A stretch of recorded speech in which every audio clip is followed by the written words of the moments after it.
Hello, thank you for tuning in to the Katie Sassine Show. I'm your host, Katie. We're addressing the indoctrination of the American nation. And as stated in previous episodes, this is the week of the whistleblowers. And right behind us, that's Mr. Edward Snowden. Nice guy right there. Maybe not, we'll see. So we started talking about, we've already talked about the situation of Edward Snowden. We talked about how he revealed the Operation Stellar Wind, and he was a member of the NSA and a former Dell employee, a computer genius, computer guru. And we discussed how he revealed Stellar Wind and avoided imprisonment or probable imprisonment by fleeing the country and going to Hong Kong. And then he proceeded to go to Moscow, where he is still in asylum. So now we've already talked about how Stellar Wind violated the Fourth Amendment, and I'm asking for viewers to send me your opinions as to why you may think Snowden is a traitor, because according to the Fourth Amendment, Stellar Wind was unconstitutional. So anyway, we discussed Lincoln Chafee, former governor of Rhode Island. He's the only candidate at the first Democratic presidential debate discussing the Patriot Act, NSA, and Snowden, who openly said that he would bring Snowden home because the courts have ruled that what he did showed that the American government was acting illegally regarding the Fourth Amendment, which requires a probable cause for attaining a warrant before search and seizure take place, which Stellar Wind was avoiding. They were using the umbrella excuse of terrorism and security to be able to collect all of our communications. Now, the NSA claims that it has records of who we're calling and who we're texting and not the content, but that's what they claim. So Hillary Clinton, what did she say at the presidential debate, the very first presidential debate? She said she was not in favor of reforming the Patriot Act. Lincoln Chafee was. And she said regarding Snowden that he should not be brought home, or if he is brought home, he should not be brought home without facing the music, without going before the court.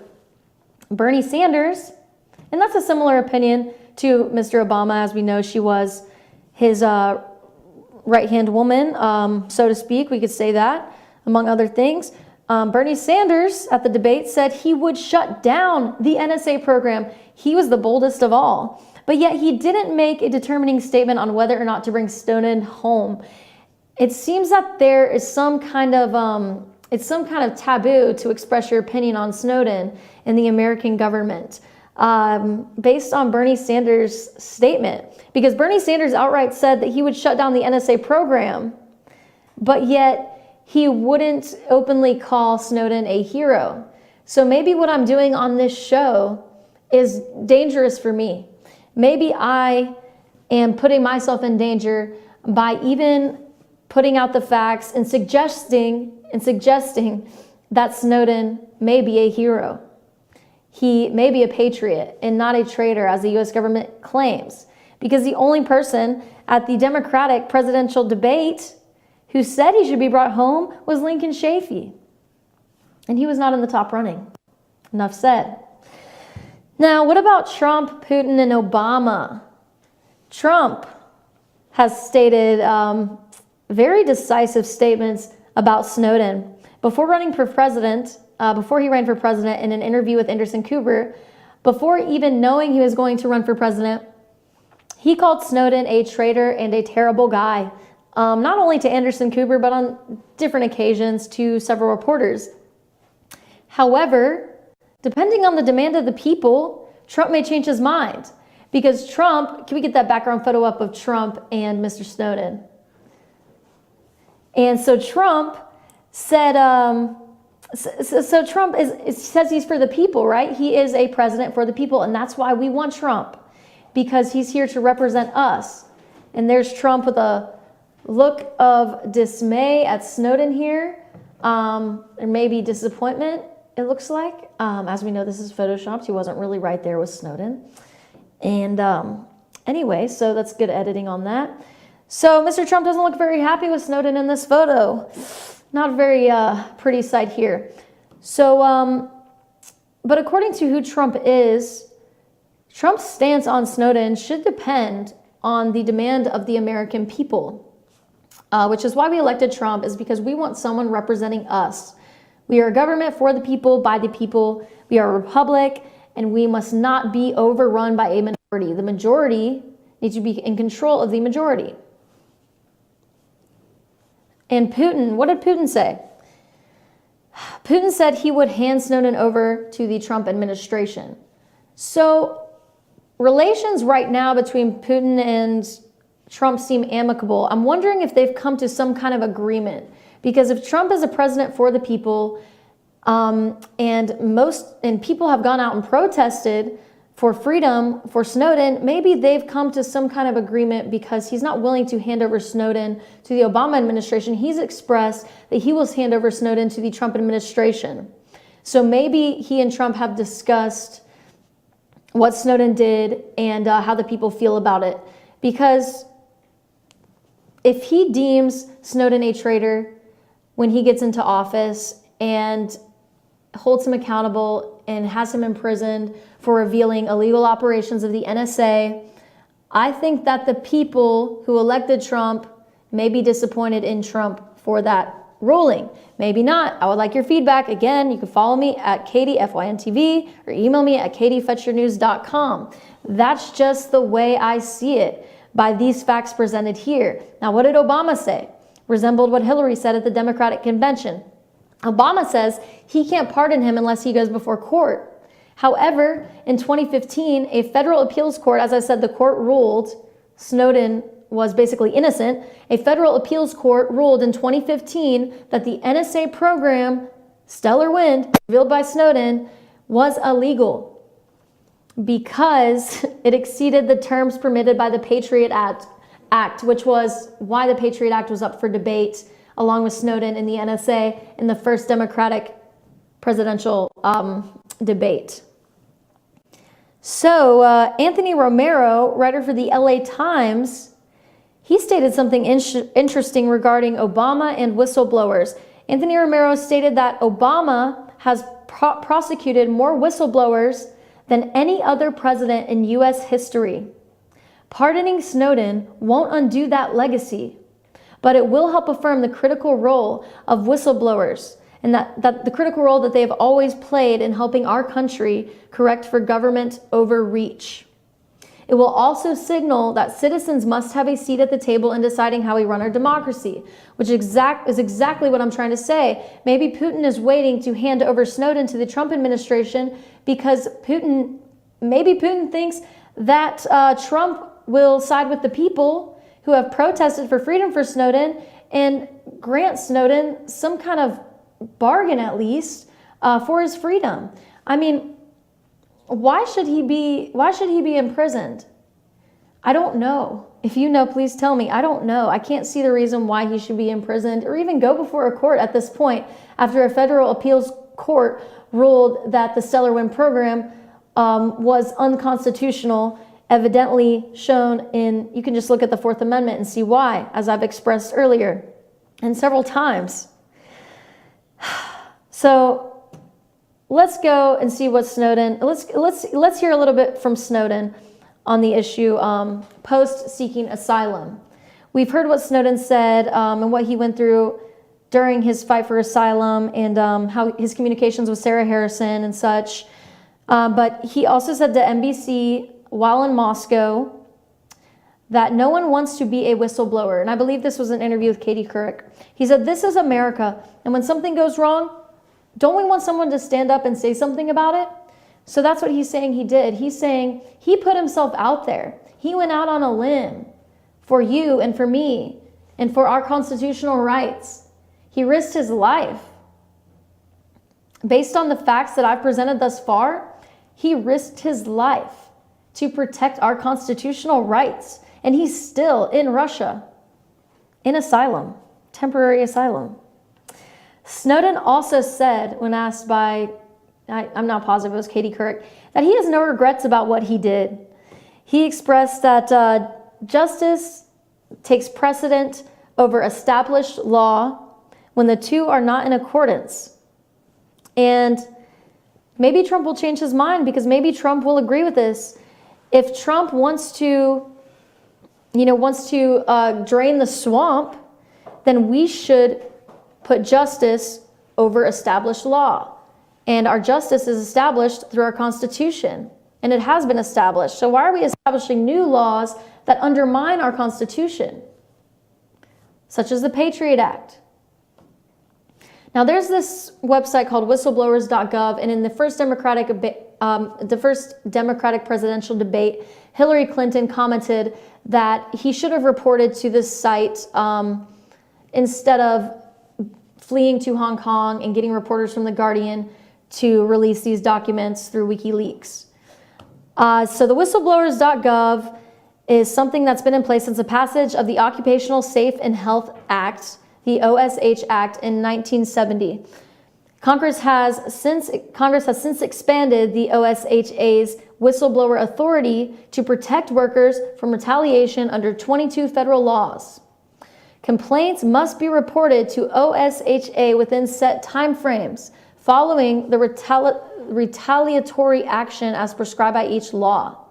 So I suppose the issue that Clinton was trying to present was that he did not report this information to the association or to the administration, the OSH, in the appropriate time frame, and that's the issue here. But if what he did was essentially stand up for justice against an unconstitutional act committed by the NSA, headed by Michael Hayden, then he should be forgiven.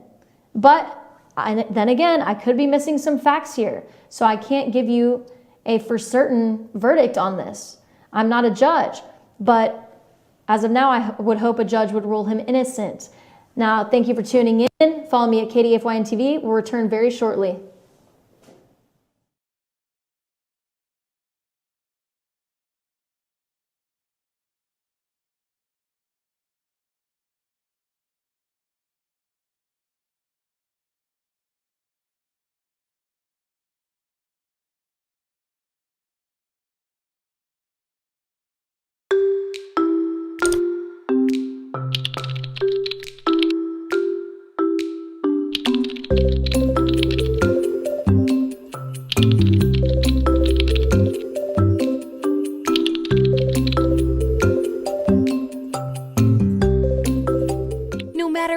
Looking for in a vehicle? Start your search at Schottenkirk Ford Jasper. We've simplified the process so you can move on to what matters, your family.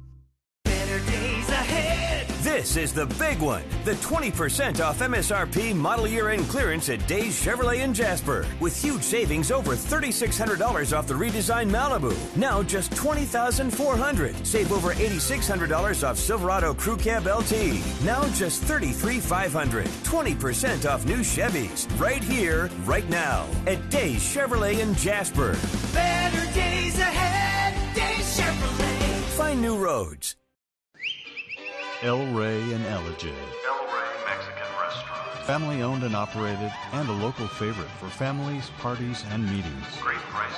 Friendly service and delicious Mexican cuisine. Patio dining available. Come sing in Carlos's Cantina every Friday 9 to 1. Eat in or take away. Same location for 14 years. Open 7 days at the corner of Maddox Drive and 515. North Georgia's favorite Mexican cuisine. El Rey and Ellijay. Pizza Hut makes the best pizza in the entire universe, but they won't tell you that. I've been marooned on this planet for a while now. You are an impressive race. Your children know excellent hiding places. Your oceans aren't filled with lava. And you figured out how to combine a grilled cheese sandwich with a Pizza Hut pizza. Surely interstellar travel will soon follow. And then I can finally get back home. Round. Round like home. The grilled cheese stuffed crust pizza. Proof that no one out-pizzas the Hut.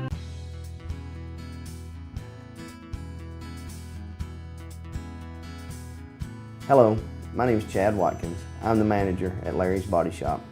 We are a family-owned and operated business and have been serving the North Georgia area since 1978. We are located at 1216 Progress Road in Ellijay, Georgia. Our shop specializes in collision repair, and we work with all major insurance companies. Larry's Body Shop is ICAR Gold, the highest role of training recognized by the collision repair industry. It is estimated that only 10% of collision shops meet these standards. Our shop consists of state-of-the-art equipment such as laser measurement system, down-drive spray booth, spot and MIG welding equipment. All of our paints are mixed on site so that we can guarantee your paint to match every time. I know that having an accident can be a stressful event. We take pride in making sure our customers are satisfied with the repair of their vehicles. Our waiting area is clean and comfortable with free Wi-Fi and refreshing beverages. So if you're in an accident, stop by and see us at Larry's Body Shop. North Georgia Diamond is your source for diamonds. Come on in to view the area's largest selection of fine jewelry at North Georgia Diamond.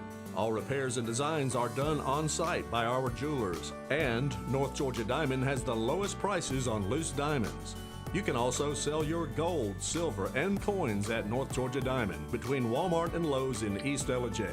Locally owned by Bill and Allison Craig, North Georgia Diamond is your source for diamonds in North Georgia.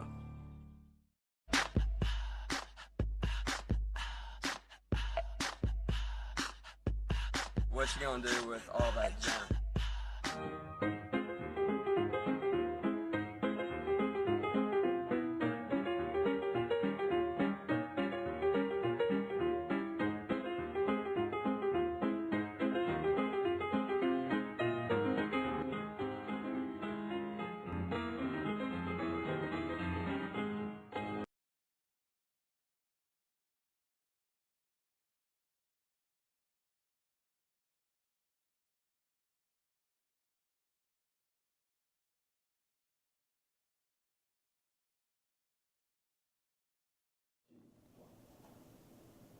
Welcome back to the Katie Sassine Show.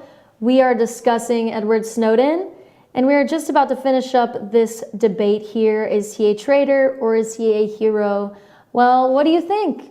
Based on these facts that I've presented, based off of the opinions of Trump and Obama and Putin and Clinton and Chafee, governor of Rhode Island, former governor, what do you think?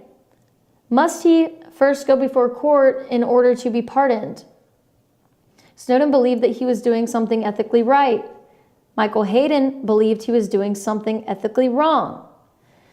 Snowden believed he was doing a service to his country to reveal the NSA's unconstitutional actions. Michael Hayden, former head of the CIA and NSA, believed that he was doing a disservice to the security of the nation by revealing the way in which the NSA was collecting data for stellar wind.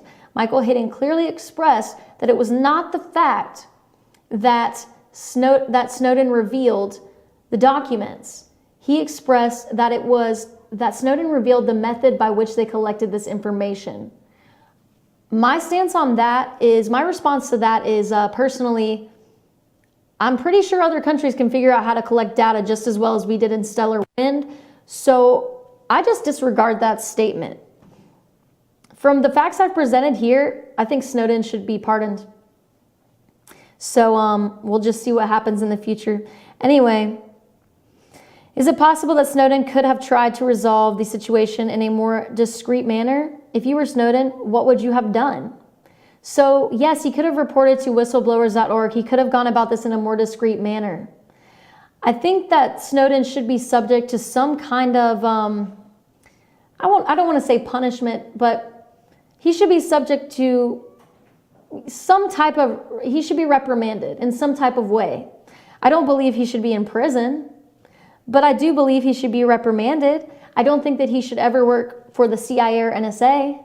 I think he should stick to information technology and maybe be a speaker on our constitutional rights and, do talks and such like he's doing right now out of Moscow.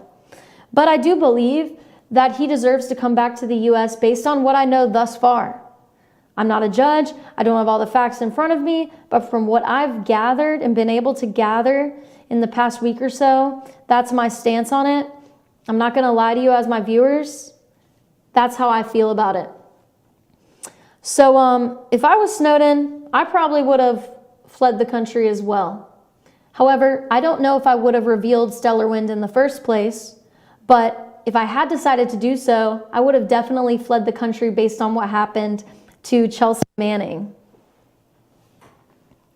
So would you speak and subsequently run for your life and your freedom like Edward Snowden? Would you speak out and risk your whole life? Or would you stay silent knowing your republic was collecting records of your communications without probable cause and committing unconstitutional acts in consequence? After all, look what happened to Chelsea Manning. There's their background of Chelsea Manning. Many people believe and protest for Chelsea Manning the same as they have protested for Edward Snowden. Chelsea Manning was born Bradley Manning and currently 29 years old and was convicted of violations of Espionage Act and other convictions. Manning was sentenced to over 100 years. Excuse me for quoting 120 years in previous episodes. I was mixing up my numbers here. Manning was sentenced to over 100 years from 20 various convictions, 5 convictions of espionage. And this is according to Julian Assange, who established WikiLeaks in 2006, who was also in asylum in the Ecuadorian, I believe, consulate in London. Assange claimed that in the US, the desire of authority is much higher than the desire of morality, which is why the NSA has committed unconstitutional acts, because they want to have the power, they want to have all the information, but they need to go about that in a way that's constitutional. If we're going to secure our people, first and foremost, we need to protect our people's constitutional rights. I do value morality over authority, but that's just the way that I see it. Now, let's get into someone else. We've already discussed Snowden. We've discussed how the situation parallels the situation that preceded him, Chelsea Manning, which is probably what prompted him to flee the country to Hong Kong and then to Moscow, where he currently is. And now we're going to talk about a whistleblower who is no longer with us. And we're talking about the late Andrew Breitbart. And there he is speaking to an audience of conservatives, I'm sure. He is a conservative, founder of Breitbart online news source. He was, late Andrew Breitbart, founder of online news source, publisher, commentator for the Washington Times, journalist, author, television and radio personality on various news programs. He was the editor for the Drudge Report, and he famously claimed he had 2 speeds, jocularity and righteous indignation, in accordance with his book titled Righteous Indignation. And it was titled Righteous Indignation because he's felt so targeted and treated so unfairly just because of his conservative viewpoints against John Podesta and against undermining the Constitution, as we saw with Stellar Wind. So he wasn't always conservative. He went to college, and after Revelation in 91, I believed it was college, he became a liberal, similar to my situation, and then he realized later he wasn't. After a Revelation in 91, a year before I was born, he went from being a liberal to a Reagan conservative with libertarian values. So I guess we could say he believed in Reaganomics. He became fiscally conservative, and he definitely believed in our individual rights, being that he emphasized that he had libertarian values. Breitbart famously was known for calling the media out and reporters for reporting fake news. The credulity of the left reporting on things and subjects that they never even knew about. The unfair treatment of conservatives, in particular the Tea Party movement. And he intimidated the Liberal Party because he was a liberal. He was at one point a liberal, so he understood how the liberals operated. On credulity. They spoke upon facts and upon situations that lacked truth. And, there's this saying, liberals just get louder. And when I first met BKP, I took part in a student debate. I didn't know who was watching. BKP was there filming everything. After a meeting he held with an interview with Newt Gingrich on my campus. I was leaving the campus radio station while I was working for them and hosted a politics radio show there, Polytronics, that I discussed in the first week of episodes. And I got into this debate with a whole bunch of liberals, and I was about the only conservative there until all of a sudden all the liberals there decided to side with me, or about half of them, after I started telling the liberals all these facts and leaving them speechless. And you know what? The only thing they could do was get louder. So he intimidates the Liberal Party because he understands this about the Liberal Party, and I understand this about the Liberal Party. And as my viewers, I'm sure you all understand this about the Liberal Party. They just get louder. So Andrew Breitbart, he died at age 43 on March 1st, 2012, in a very affluent neighborhood outside of LA, Brentwood. I believe he was walking and he collapsed. There's a documentary, Hating Breitbart, released in 2012. In this documentary, Breitbart expresses his feelings of righteous indignation as a conservative. He said, and I quote, "I'm so sick of the media dictating the terms of the narrative in this country." And of course, he is referring to the liberal media. He went on to say, "When the media tries to kill somebody, they behave in a merciless fashion." Breitbart also called John Podesta his mortal enemy. Breitbart has also stated that he is offended by the way the media pits us, the people, against one another. And he's specifically referring to incidents at the Tea Party, where it was reported that members of the Tea Party were shouting racial offensive slurs, and this was reportedly false, according to Breitbart. This was reportedly just rumored by the liberal media and set up by the liberal media to make the Tea Party look like a racist organization, when in actuality the Tea Party is for our individual rights, our inalienable rights given by the Constitution to all, in present day, given to all, everyone who's a citizen of the United States. That's what the Tea Party believes in. So to say that the Tea Party is racist is absolutely absurd. It's absolutely absurd.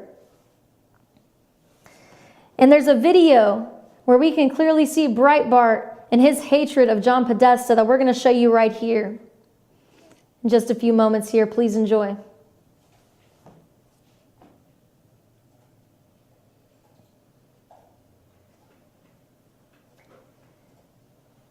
In this video, he very clearly dislikes Podesta.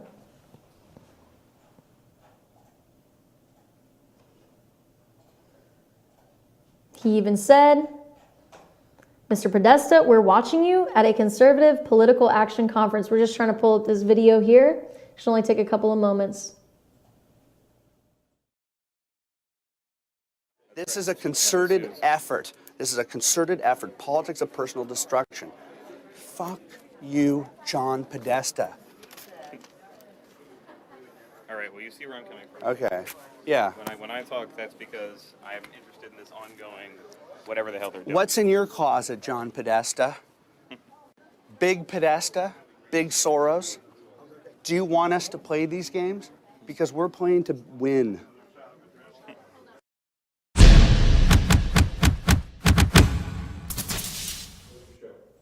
A minute. So as you can see, there was some serious conflict between Breitbart and Podesta. And we're going to get into that in the next segment of the show and discuss that in just a few moments. So if you stick with me, we will come to those conclusions together. And he has many supporters. Hannity said, "Thank God for journalists like Andrew Breitbart." Guy Benson said, "Andrew Breitbart has all the right enemies," and that was a compliment. And we're going to discuss the ACORN organization and the ACORN tapes. We're going to discuss James O'Keefe and Hannah Giles and Shirley Sherrod. And in coming episodes later this week, William Cooper, the author of Behold a Pale Horse. So please stay tuned in. This is the Katie Sassine Show. You can follow me at Katie, FYNTV. I want to thank y'all so much for tuning into my show tonight, today, for the week of the whistleblowers. And we'll see you soon.